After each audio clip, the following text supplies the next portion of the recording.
You know, my dear, sometimes a mother waits her whole life just to hear her son say, Mom, come home.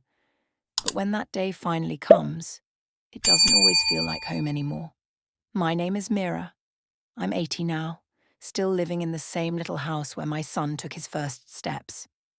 Every morning, I sit by the window, waiting for a message, a phone call, or just a knock on the door, but the silence always wins. Then one morning, something unexpected broke the silence. The postman brought me a letter, an invitation. It was from my son, Arjun. He wanted me to visit his new home, his mansion. My hands trembled as I held the letter. I smiled after so long. Maybe he missed me. Maybe he remembered I packed his favorite sweets, some old photos, and the woolen shawl I knitted for him back in his college days. As I locked my little home, I whispered softly. He finally called me back. I began my journey, my heart filled with hope. On the train, I looked out of the window and saw the same green fields we once walked through hand in hand. I remembered his laughter, his tiny hands holding mine on his first day of school.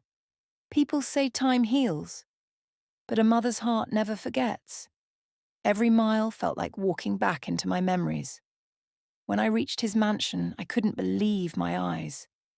Tall gates, shining cars, and guards who looked at me like I didn't belong there.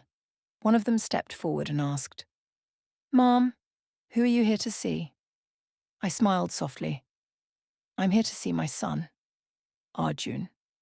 He looked surprised, made a quick call, then slowly opened the gate. As I walked across the marble floor, every step echoed like a reminder. This wasn't my world anymore.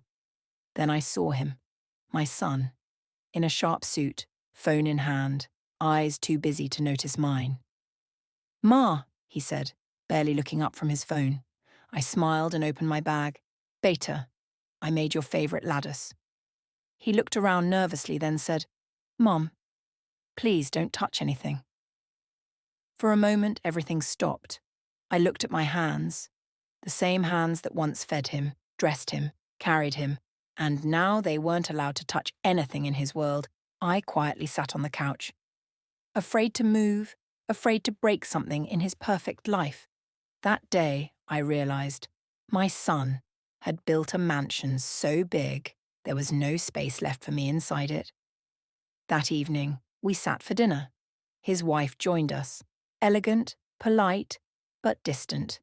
She smiled and said, Ma, we could have sent you money instead of you traveling all the way here. I just nodded softly. I didn't come for money, dear. I came to see my son. The table was filled with dishes I couldn't even taste. Everything looked rich yet felt empty. Arjun barely looked at me. He kept checking his phone between bites. I tried to talk. Do you remember, Beta? How we used to eat on the floor with one plate between us? No one replied. The silence at that table was louder than any words. A few minutes later, his phone rang again. He stood up mid-meal and said, Excuse me, Mom. It's an important call. And just like that, he walked away. I looked at his empty chair and smiled painfully. He had everything I ever prayed for: success, money, respect. But somewhere along the way, he lost his heart. That night I sat near the window of the guest room. The city lights were bright, but my eyes had lost their shine. I remembered the old days, how I worked double shifts at the factory, how I sold my bangles to buy his first computer, how I skipped meals so he could eat. He once said, Ma, one day I'll make you proud. He did, but I never knew. Pride could hurt this much. Late that night, I couldn't sleep. So I walked around the house quietly. Every corner gleamed, every wall was perfect. Yet it felt cold. I looked for a single photo of our family. There wasn't one. Just as I turned to leave, soft footsteps reached my ears. It was my grandson. He ran to me and hugged me tightly. Grandma, he whispered, your hands smell like home.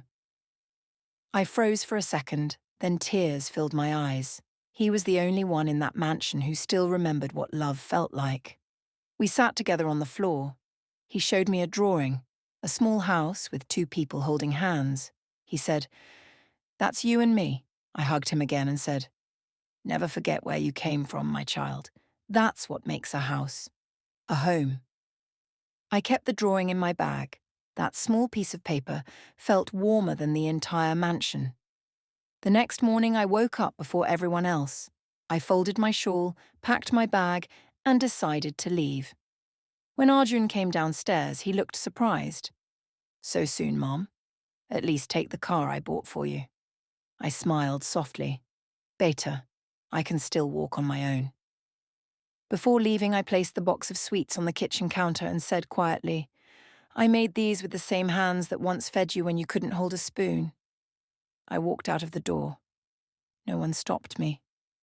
No one even noticed. Outside, my grandson came running with my bag. "Grandma, you forgot your drawing." He hugged me tight. I kissed his forehead and said, "Don't ever change, my child. The world needs more hearts like yours." As the car drove me away, I looked back at the mansion one last time.